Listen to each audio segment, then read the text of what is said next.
જામનગરમાંથી સમાચાર મળી આવ્યા છે। જામનગર ઓસવાડ સેન્ટરથી દિગ્જામ સર્કલ સુધીનો રસ્તો હવે 6 ટ્રેક બનાવવાનો નિર્ણય કરવામાં આવ્યો છે, જે આગામી 1 વર્ષમાં પૂરો થશે। આ માર્ગે રોજબરોજના ભારે ટ્રાફિકને ધ્યાનમાં રાખીને 20 કરોડના ખર્ચે ટ્રાફિક અવરજવર સરળ બનાવવાની યોજના અમલમાં લેવાશે। મહાનગરપાલિકા અને એન્જિનિયરિંગ ટીમ દ્વારા માર્ગ નિરીક્ષણ પણ કરવામાં આવ્યું છે।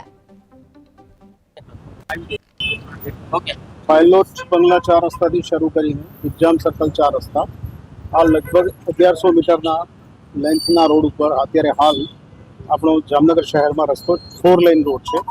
આને 4 લેનમાંથી 6 લેનમાં કન્વર્ટ કરવા માટેનો એક ગઈકાલે પ્રોજેક્ટ સ્ટેન્ડિંગ કમિટી સમક્ષ મૂકવામાં આવેલો હતો, જે તેઓએ મંજૂર કરેલ છે અને એ મુજબ આ 6 લેનનો સંપૂર્ણ ડેવલપ્ડ રોડ થશે, જેના થકી જામનગર શહેરના આ ખૂબ જીવાદોરી સમાન રોડ છે અને આની ઉપર આપણને ટ્રાફિકની સમસ્યામાં ઘણો સુધારો થવા મળશે।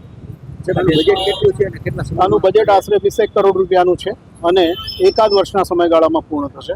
આ થવા પછી આપણે ખીજડીયા ધુવાવ તરફથી જે એન્ટર થઈએ જામનગર શહેરમાં અને ખંભાળિયા તરફ આપણે બહાર નીકળીએ ત્યાં સુધીના મોટાભાગના રસ્તાઓ કાં તો 6 લેન અથવા તો એલિવેટેડ એટલે કે બ્રિજના સ્વરૂપમાં હશે અને આ બધાના કારણે જામનગર શહેરના મુખ્ય માર્ગ આ ધોરી માર્ગ જેવો જે માર્ગ છે એની પર ટ્રાફિકની સમસ્યામાં ઘણો